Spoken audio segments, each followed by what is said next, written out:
అధికారం ఎవరికి శాశ్వతం కాదు.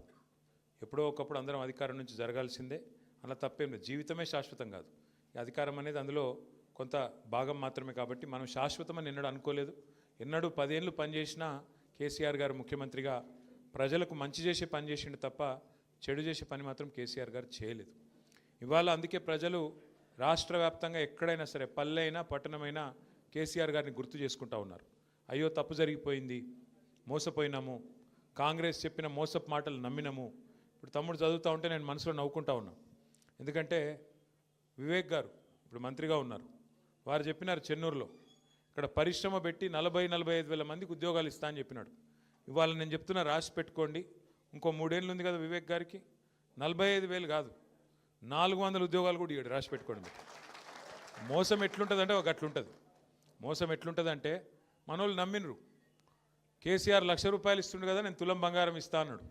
దాని మీదకి వెళ్ళి మనోళ్ళు ఏమనుకున్నారు, నిజంగానే ఇస్తాడేమో అనుకున్నాడు. మేము చెప్పినాం, నేను కూడా చెన్నూరుకు వచ్చిన ప్రచారానికి, అమ్మ వీళ్ళు మెడల పుస్తలతాడెత్తుకపోయే బ్యాచ్, వీళ్ళు బంగారం ఇయ్యరని చెప్పిన. అప్పుడు ఎందుకో ఆ మాయలో పడ్డరు. స్కూటీలు ఇస్తారట, తులం బంగారం ఇస్తారట, ముసలోళ్ళకి 2 ఇంట్లు ఉంటే 2కి పెన్షన్ ఇస్తారట, అది కూడా 4,000 ఇస్తారట, రైతులకు 15,000 ఇస్తారట, అవి కూడా 100 రోజులనే ఇస్తారట అని చెప్పి ఈస్ట్మన్ కలర్లో ఏదైతే సినిమా చూపెట్టినరో 100 రోజుల్లోనే 6 గ్యారంటీలు. అన్నిటికన్నా నవ్వొచ్చేది ఏంటంటే ఆయన ఉన్నాడు పెద్ద మనిషి, డిప్యూటీ సీఎం బట్టి విక్రమార్క గారు. ఆయన ఎంత అందంగా చెప్పిండంటే, ఎంత సిన్సియర్గా చెప్పిండంటే మీరు చూడాలి ఆ వీడియో. ఇట్లా పట్టుకొని కార్డు పట్టుకొని, ఈ కార్డు చూడండి, జాగ్రత్తగా పెట్టుకోండి, ఒక 100 రోజులు జాగ్రత్తగా పెట్టుకుంటే దాని తర్వాత మీకు బ్రహ్మాండంగా ఈ స్కీమ్లో ఈ చాలా ముఖ్యమైన కార్డు ఇది, ఈ ముఖ్యమైన కార్డును మీరు జాగ్రత్తగా పెట్టుకోండి, 100 రోజులు అన్నీ చాలా అవుతాయి అని చెప్పి ఎంత బాగా చెప్పిండంటే, నిజంగా యాక్టింగ్ చూస్తే కమల్ హాసన్ కూడా అడ్డం పడాలి. గా లెవెలే చెప్పిండు, జాగ్రత్తగా పెట్టుకోండి అన్నాడు. మరి ఇప్పుడు ఎక్కడ పెట్టుకోవాలని అర్థమవుతలేదు. కార్డు ఎవలకు 2 ఏళ్ళు అయిపోయాయి, ఏడ పెట్టుకోమంటారు కార్డు ఇప్పుడు? 6 గ్యారంటీలు, ఓ బాండ్లు, అఫిడవిట్లు, అన్ని కథలు చెప్పి, అడ్డగోలు మాటలు చెప్పి, పచ్చి అబద్ధాలు చెప్పి ఇలా గద్దెనెక్కిండ్రు.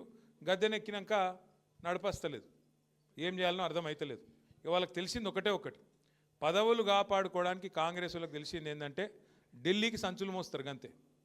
ఇక్కడున్న వాళ్ళకి ఏమి ఇయ్యరు, తెలంగాణ ప్రజలకు మన్ను కూడా ఇయ్యరు. కానీ ఢిల్లీకి మాత్రం ముఖ్యమంత్రి గారు 62 సార్లు వేయండు. ఇప్పటికీ 62 సార్లు ఎందుకు పోతాడు? మన కోసమో రాష్ట్రం కోసమో కాదు, పోయేది కేవలం సంచులు మోసుకపోవాలి, జీ హుజూర్ అనాలి, సల్యూట్ కొట్టాలి, నా పోస్టు జర దండం పెడతా, ఇంకో 4 రోజులు ఉంచు, నీకింత నాకింత అని మాట్లాడుకోవాలి, ఆడ మూట పెట్టాలి, దండం పెట్టాలి, రావాలి, అమ్మాయి అనుకుంటా. ఇది ముందే చెప్పినాం. ఇది కూడా మనం ఢిల్లీ పార్టీలకు మన జుట్టిస్తే తెలంగాణ ఆగమవుతుంది, మన జుట్టు అలా చేతులు పెడితే తెలంగాణ ఆగమవుతుంది. కాంగ్రెస్ వాడైనా బీజేపీ అయినా, ఒకటి సంచులు మోసేటోడు, ఇంకోటి చెప్పులు మోసేటోడు, పెద్ద తేడా ఏం లేదు. ఒకళ్ళేమో సంచులు మోసే పార్టీ, ఇంకోటేమో చెప్పులు మోసే పార్టీ. అమిత్ షా రాగానే చెప్పులు ఎక్కడ ఇప్పుతారా అని తిరుగుతున్నాడు ఒక ఆయన వెనక. ఎవరో మీకు ఎరికన్నా నేను చెప్పా, ఎరికే కదా, ఎరిక కాకపోతే మరి సుమన్కి చెప్పి వీడియో పంపిస్తాం, మీకు చూసుకోరు. ఒకటేమో సంచులు మోసే పార్టీ, ఇంకొకటేమో చెప్పులు మోసే పార్టీ. ఇంకా ఎంత అందంగా చెప్తారంటే కాంగ్రెస్ వాళ్ళు ఎలక్షన్ల ముంగట, గ్యారంటీల గురించి చెప్తుంటే, స్కీముల గురించి చెప్తుంటే మనోళ్ళు అసలు ఎక్కడోళ్ళు అక్కడ మైమరిచిపోయినరు. బాబా ఎంత అందంగా చెప్తున్నారు. ఇన్ని వస్తాయా, విద్యా భరోసా కార్డు ఇస్తాం, మీ పిల్లగానికి ఇక ఫీజు రీయింబర్స్మెంట్ బాధనే లేదు, ఒక్కొక్కరికి 5 లక్షల కార్డు మీ చేతుల్లోనే ఉంటుంది, ఫీజు గురించి డోకలేదన్నారు. ఇలా ఫీజు రీయింబర్స్మెంటే 12,500 కోట్లు బాకీ పడ్డారు, కాలేజీలు మూతపడే పరిస్థితి వచ్చింది. ఈరోజు కథ అది, వాస్తవం ఇది. నా విజ్ఞప్తి దయచేసి మీ అందరితోని, సరే ఇంకా నాకు తెలుసు 3 ఏళ్ళు ఇంకా ప్రభుత్వం ఉన్నది, అలా ఆఖరి సంవత్సరం ఎలక్షన్ అనుకోండి, ఉన్నది 2 ఏళ్ళే. మరి ఇలా రాజిరెడ్డి గారు వారితో పాటు మీరందరూ కూడా నిర్ణయం తీసుకున్నారు, ఇక ఈ కాంగ్రెస్ పార్టీతో అయ్యేది లేదు, పోయేది లేదు, ఊదు గాలది పీరి లేవది, వీళ్ళని నమ్ముకుంటే కుక్కతోక పట్టుకొని గోదావరి ఇదినట్టే, సప్పుడేక మళ్ళీ కేసీఆర్తో పోదామని చెప్పి మీరందరూ వచ్చినారు. మీ అందరికీ స్వాగతం, సుస్వాగతం. అయితే ఒక్క ముఖ్యమైన మాట, మీరు కోల్ బెల్ట్ నుంచి వచ్చిండ్రు, కోల్ బెల్ట్ నుంచి వచ్చిన మీకు ఈ విషయం ముఖ్యంగా చెప్పాలి. కాంగ్రెస్ వాళ్ళు ఎలక్షన్ల ముందేమో స్కీములు అన్నారు, ఇలా చేస్తున్నది మాత్రం మొత్తం స్కాములే. ఆ స్కామ్లో నిన్న పెద్ద స్కామ్ బయటపడ్డది, మీరు చూసే ఉంటారు. సింగరేణిలో ఇదివరకెన్నడూ లేనంత పెద్ద ఎత్తున దోపిడీ జరుగుతూ ఉన్నది. కేసీఆర్ గారు ఉన్నప్పుడు సింగరేణిని లాభాల బాట పట్టించి, నష్టాల నుంచి గట్టెక్కించి, కార్మికులను కడుపులో పెట్టుకొని, కార్మికులకు 10 హామీలు ఇస్తే 9 హామీలు నిలబెట్టుకున్నాం. 90% మనం వారికి పూర్తి చేసి కార్మికుల కడుపు నింపే ప్రయత్నం మనం చేసినాం. కానీ వీళ్ళు ఏం చేస్తున్నారండి, సింగరేణిలో కొత్త నిబంధనలు. గతంలో మన ప్రభుత్వం ఉన్నప్పుడు 9.5 ఏళ్ళు సింగరేణిలో ఏదైనా టెండర్ వస్తే ఎవరన్నా రావచ్చు, ఎక్కడి నుంచి దేశంలో ఎక్కడి నుంచైనా రావచ్చు, టెండర్ వేసుకోవచ్చు. ఆడ కోట్ చేసిన అమౌంట్ ఏదైతే ఉంటుందో దానికంటే తక్కువకే పోయింది. 100 రూపాయలంటే 80 రూపాయలకే నేను చేస్తా అని చెప్పి పోటీలు పడ్డారు. వచ్చిన వాళ్ళు పోటీలు పడి మైనస్ టెండర్లు వేసి ఆ రోజు పనిచేసిండ్రు. కానీ కాంగ్రెస్ రాగానే ఒక కొత్త నిబంధన పెట్టిండ్రు. ఏమని? సైట్ విజిట్ సర్టిఫికేట్ అట. అంటే ఏమిటిది? ఇప్పుడు నువ్వు ఉదాహరణకు నువ్వు చెన్నూరులో ఉన్నావు, ఇక్కడెక్కడో మహబూబ్ నగర్లో ఒక పని పడ్డది. నిజానికైతే ఏంది, 1,00,000 రూపాయలు దాటితే ఏ టెండర్ అయినా కూడా ఈ టెండర్ ఎలక్ట్రానిక్ టెండర్ అంటే ఎక్కడ కూర్చున్న వాళ్ళైనా ఎక్కడైనా టెండర్ వేసుకోవచ్చు. వాస్తవానికి చిన్న కాంట్రాక్టర్ అయినా పెద్ద కాంట్రాక్టర్ అయినా ఎక్కడున్నాడైనా కంప్యూటర్లో కోడే కొట్టుడే, గీడ పని ఉన్నదంటే ఈ రేటుకు నేను చేస్తాను కొట్టుడే. కానీ సింగరేణిలో కాంగ్రెస్ రాగానే కొత్త నిబంధన పెట్టిండ్రు. ఏమని? నువ్వు మా దగ్గర బొగ్గుబాయిలో మా చెన్నూరులో మా మందమరిలో పనిచేయాలనుకో, నువ్వు రావాలి, మొదలు వచ్చి మమ్మల్ని కలవాలి, కలిసి సైట్ చూడాలి, చూసినట్టు నేను సర్టిఫికేట్ నీకు ఇవ్వాలి, ఇస్తేనే నువ్వు టెండర్లో పాల్గొనొచ్చు అని కాళ్ళల్లో కట్టబెట్టే స్కీమ్ పెట్టిరు. ఎందుకు పెట్టిరు ఇది? ఆయన వస్తాడు కదా, వచ్చినాడు రాగానే ఆయన పుట్టుమచ్చలు ఎక్కడున్నాయి, ఆయన పుట్టు పూర్వోత్తరాలు ఏంది, ఆయనది ఏ కులము, ఏం గోత్రము, ఎన్ని పైసలు ఉన్నాయి, మనకి ఎన్ని ఇస్తాడు, ఇవన్నీ రాసుకున్నారు. రాసుకొని ముఖ్యమంత్రి బామ్మర్దినాడు ఒక ఆయన, సుజన్ రెడ్డి అని, ఆయన ఫోన్ చేయాలి సీదా, నువ్వు ఎట్లెత్తావా టెండరు, మేము ఇక్కడ అందరం కలిసి కూర్చున్నాం, 4-5 మాట్లాడుకున్నాం, ఇగో నువ్వు వేయద్దు అని బెదిరిస్తాడు. ఆయన వినలేదనుకో అవతల ఫోన్లో, వినకపోతే ఏం చేస్తారు, సింగరేణి నువ్వు వచ్చినట్టు అసలు సర్టిఫికేట్ అయ్యాడు, నువ్వు సైట్ మీదకి వచ్చినట్టు సర్టిఫికేట్ అయ్యాడు. సర్టిఫికేట్ లేకపోతే ఇక ముంగటి కాళ్ళకి అడ్డం పెట్టినట్టే కదా, పోనే రాదు ముంగటికి, నువ్వు బటన్ ఒత్తరాదు, టెండర్ వేయరాదు. గట్ల పెట్టి ఇదివరకు మైనస్లో పోయే టెండర్లను ఇవాళ వీళ్ళు ఒక్కొక్క టెండర్ను 6,000 కోట్లను మంచిగా పుట్నాలు బఠానీలు వంచుకున్నట్టు తలా ఒకటి. అందులో ఫస్ట్ మొదటి కాంట్రాక్ట్ వచ్చిందే ముఖ్యమంత్రి బామ్మర్ది సుజన్ రెడ్డి గారి కంపెనీకి 250 కోట్లు వాళ్ళు తీసుకున్నారు. అట్లా వరుసగా గత 2 సంవత్సరాలుగా ఎన్నికల ముందు స్కీములు, ఇప్పుడు స్కాములు అన్నట్టు సింగరేణిని కొల్లగొడుతున్నది కాంగ్రెస్ ప్రభుత్వం.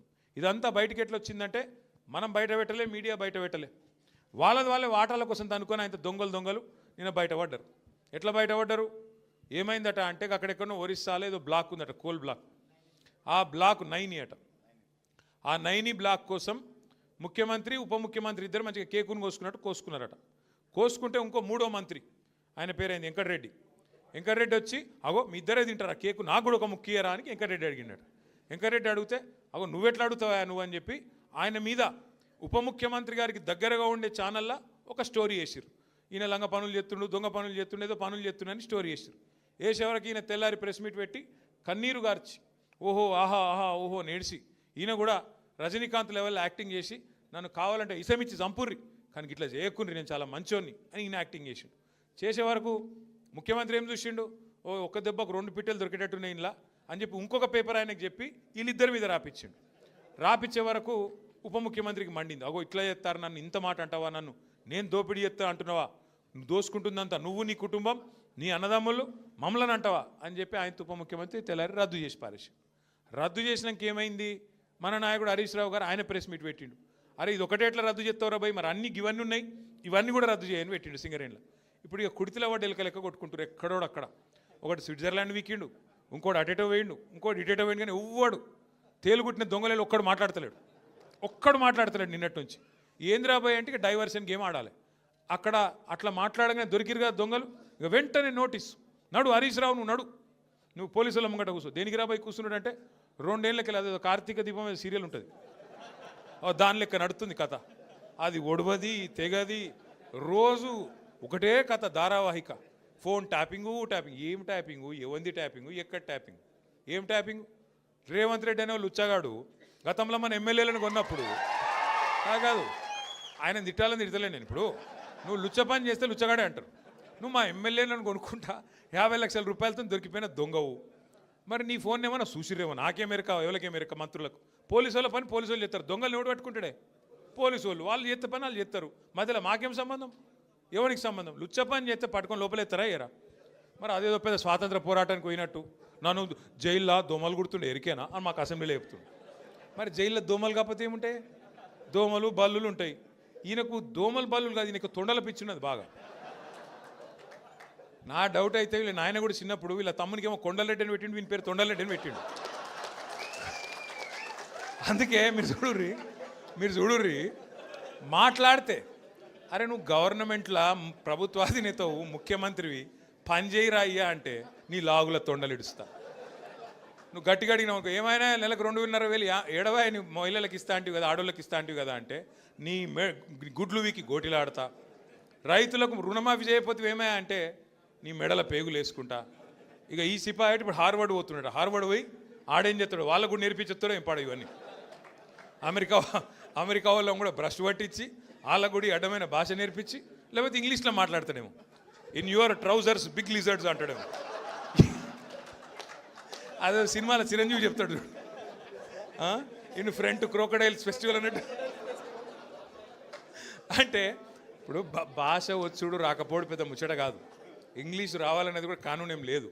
కానీ ఈయన బాధ ఏందో నాకు అర్థమవుతుంది. నువ్వు ముఖ్యమంత్రి లెక్క పని చేయన్నా, 4 మంచి పనులు చేయాలి, శబాష్ అనిపించుకోవాలి.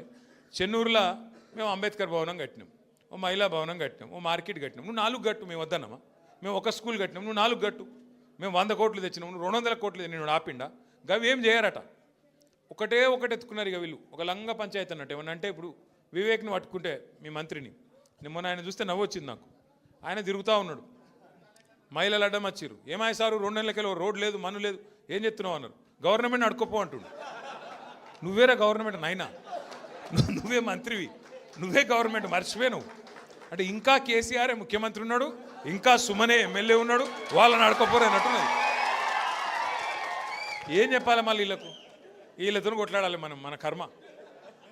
బాధ ఏంటంటే మీరు చూడరు, ముఖ్యమంత్రి గారు కూడా నిన్న మాట్లాడుతుండే ఎక్కడో మాట్లాడుకుంటా, ఇదివరకు మంత్రులు ఉన్న వాళ్ళు పొంకనాలు కొట్టిండ్రు, వేదిక మీద ఉన్నారు అంటుండు. అంటే ఒక విచిత్రమైన పరిస్థితి రాష్ట్రంలో ఉన్నది.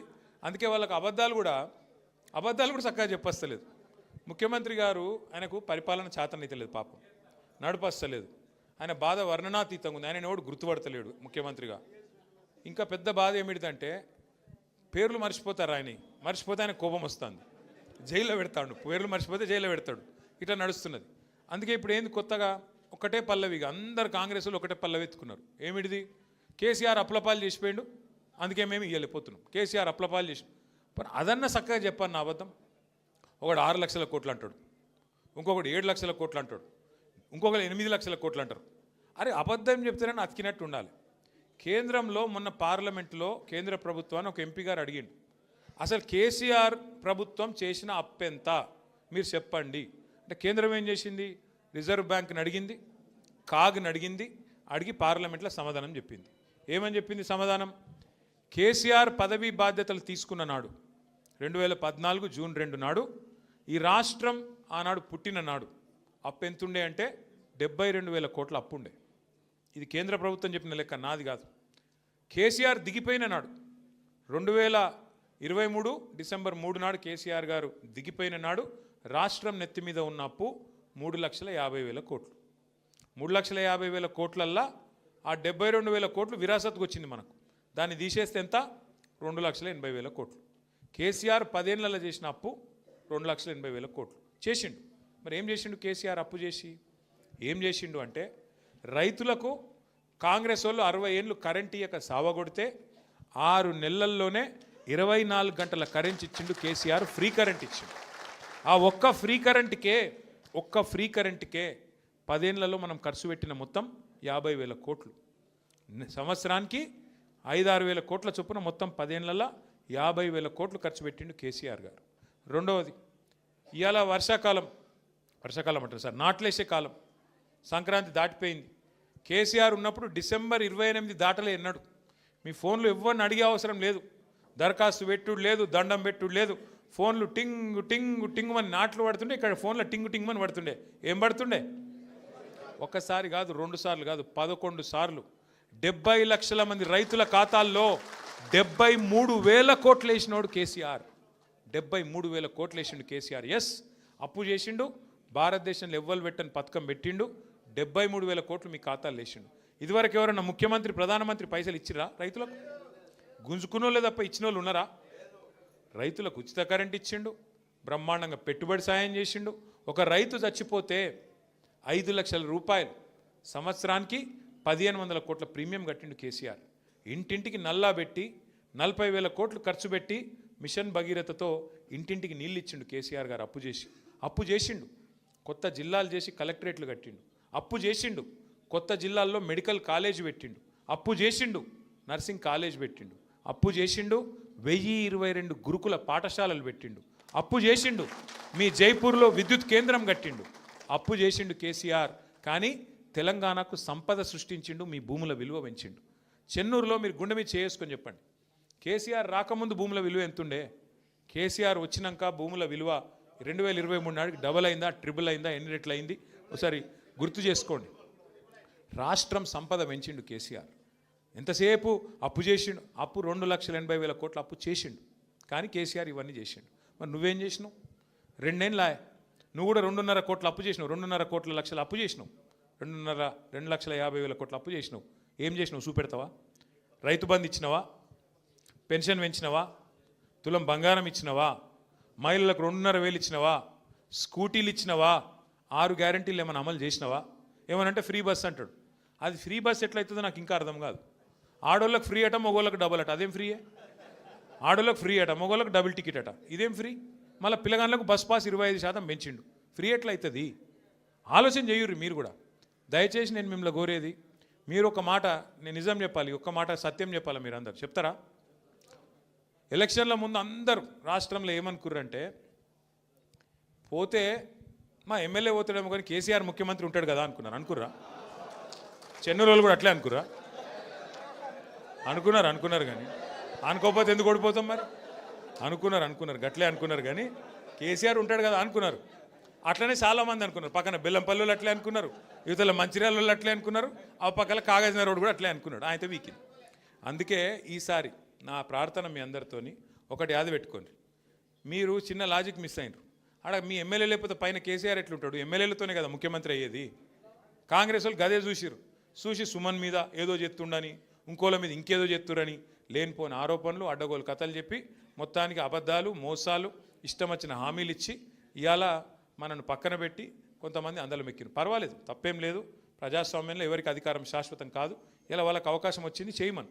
కానీ ఖచ్చితంగా ఒకటి మాత్రం గుర్తుపెట్టుకోండి, మళ్ళీ తిరిగి కేసీఆర్ రావాలి, ముఖ్యమంత్రి కావాలి అనుకుంటే, అనే ఆలోచన మీకుంటే ఈసారి మళ్ళీ మీరు కోడిగుడ్డు మీద ఇకలు ఇకగురి.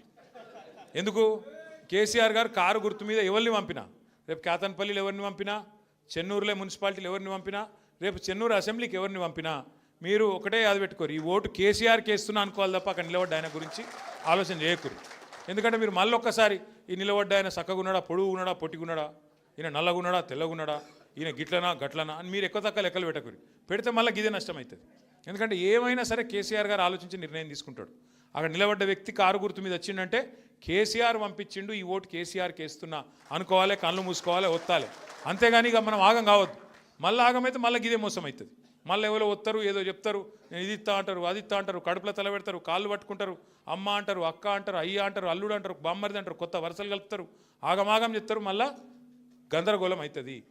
తప్పకుండా 2-2.5 ఏళ్లలో రాబోయే రోజుల్లో ఇది నాకు తెలిసినంత వరకు దీని తర్వాత ఎలక్షన్లు ఉండయి. మున్సిపాలిటీ తర్వాత జిల్లా పరిషత్ ఉంటుందని నేను అనుకోను. ఎందుకంటే ముఖ్యమంత్రి రేవంత్ రెడ్డి పగ పట్టిండు. ఆయన మంచిర్యాల జిల్లా ఖచ్చితంగా ఎత్తేస్తాడు. మీరు యాద పెట్టుకోండి, మంచిర్యాల జిల్లా ఎత్తేస్తాడు, ఆసిఫాబాద్ ఎత్తేస్తాడు, నిర్మల్ జిల్లా కూడా ఎత్తేస్తాడు. ఆయన ఆల్రెడీ చెప్తున్నాడు, కొత్త జిల్లాలు తప్పు చేసిండ్రు, నేను తీసి పారేస్తా అని చెప్తున్నాడు. కాబట్టి మరి మీరు కూడా ఆలోచన చేసుకోవాలి. ఇదివరకు మీరు అందరూ ఆదిలాబాద్ పోయే పని ఉంటుండే. చెన్నూరు వాళ్ళు ఎంత దూరం మీకు? ఆదిలాబాదు 200 కిలోమీటర్లు. ఇప్పుడు మంచిర్యాల ఎంత దూరం? 30 కిలోమీటర్లు, 20 కిలోమీటర్లు. మరి మీరు ఆలోచన చేసుకోండి. మీరు మళ్ళొక్కసారి కాంగ్రెస్ కోటేసి 200 కిలోమీటర్లు పోతారా, లేదా ఇప్పుడు మంచిగా కొత్తగా మంచిర్యాల షాందార్గా కొన్ని రాష్ట్రాలలో సెక్రటేరియట్లు కూడా ఉండే, అట్లా అంత బ్రహ్మాండంగా కలెక్టరేట్ కట్టించిన కేసీఆర్ గారు కోటేస్తారా? మీరే నిర్ణయం తీసుకోండి. కేతన్పల్లి, చెన్నూరు, మంచిర్యాల, లక్షెట్టిపేట, బెల్లంపల్లిలో ఆలోచన చేసుకోవాలి. మున్సిపాలిటీలు మా మంచిర్యాల జిల్లా ఉండన్నా పో అన్న ఆలోచన చేసుకోండి. రేవంత్ రెడ్డి పగబట్టిండు, కేసీఆర్ ఆనవాళ్ళు లేకుండా చేస్తా, నేను కంపల్సరీ ఈ జిల్లాలను మార్చేస్తా అంటున్నాడు. మరి మీరు ఆలోచన చేసుకోండి. మీ దగ్గరికి కేసీఆర్ కలెక్టర్లను తీసుకొచ్చి కూర్చోబెట్టిండు, మీ దగ్గరికి ఎస్పీలను తీసుకొచ్చి కూర్చోబెట్టిండు, జిల్లా అధికారులను తీసుకొచ్చి కూర్చోబెట్టిండు. మరి వాళ్ళని ఉంచుకుంటారా, ఊడగొట్టుకుంటారా? మీ ఇష్టం. ఎందుకంటే మీకోసం కేసీఆర్ గారు ఇవన్నీ చేస్తే కాదు మాకు మళ్ళీ గాల్లే కావాలి, మేము 200 కిలోమీటర్ పోతాం, ఆడవై తిరుగుతాం అనుకుంటే అది ప్రజల చేతుల్లో ప్రజాస్వామ్యంలో మీరే బాసులు, మేమందరం మీ సేవకులం. కాబట్టి మీరే నిర్ణయం తీసుకోవాలని ప్రజలకు కూడా మనం అపీల్ చేయాలి. అట్లాగే ఈ మున్సిపల్ ఎన్నికల్లో కూడా ఖచ్చితంగా మనం ఒక మాట చెప్పాలి. మనం ఉన్నప్పుడు ఏం పని చేసినాం, ఇవాళ ఈ 2 ఏళ్ళలో ఏం పని అయింది. దోమల మందు కొట్టేటోడు లేడు వాస్తవంగా చెప్పానంటే. ఆఖరికి పెద్ద పెద్ద పనులు ఇడిచిపెట్టుర్రి, దోమల మందు కొట్టేటోడే దిక్కులేడు. ఇవాళ బుగ్గలు ఎలుగుతలేవు ఊళ్ళల్లో, పట్టణాలలో కానీ పల్లెల్లో కానీ బుగ్గలు మార్చేటోడు దిక్కులేడు. అట్లాంటి పరిస్థితి వచ్చింది ఇవాళ కాంగ్రెస్ వచ్చినాక. కాబట్టి దయచేసి మీ అందరినీ కోరేది, ముఖ్యంగా ఇక్కడ నుంచి గ్రామాల నుంచి వచ్చేసిన సోదరులు కూడా ఉన్నారు, మున్సిపాలిటీ నుంచి వచ్చిన సోదరులు కూడా ఉన్నారు, పట్టణాల నుంచి. మీతో నా ప్రార్థన, గ్రామాల సోదరులు ఎవరైతే మొన్న పంచాయతీ ఎన్నికల్లో బాగా కొట్లాడినరో వారికి అభినందనలు చెప్తూ, వారందరూ కూడా తప్పకుండా మరి మున్సిపాలిటీలో కూడా మీరు ఇన్ఛార్జ్గా సుమన్ గారు వేసుకుంటారు, మిమ్మల్ని అందరినీ వార్డుల వారీగా డివిజన్ల వారీగా వేసుకుంటారు. వారి నాయకత్వంలో మీరందరూ కూడా ఎక్కడి వారు అక్కడ మా ఎలక్షన్ అయిపోయింది అన్నట్టు కాకుండా మీరు కూడా కొద్దిగా ఎఫర్ట్ పెట్టాలని చెప్పి కూడా కోరుతూ, మళ్ళొక్కసారి మీ అందరికీ నా రిక్వెస్ట్, రాజన్నకు ప్రత్యేకంగా జర ఆగమాగ మురుకుతున్నాయి అనుకోకుండా, ఎందుకంటే నాకు పోయే వరకు ఇంకా 7 అవుతుంది, ఆడ ఇప్పటికే ర్యాలీ స్టార్ట్ అయింది. కాబట్టి మీరు అందరు పర్మిషన్ ఇవ్వాలని కోరుతూ, మరి మీరు కూడా ఇంకా తినలేదు నాకు తెలుసు, 4:30 అవుతుంది, జర అందరూ భోజనం చేసిరా, అందరికి భోజనాలు కూడా ఏర్పాటు చేసినారు. మళ్ళొకసారి పేరు పేరున అందరికి నమస్కారం. జై తెలంగాణ.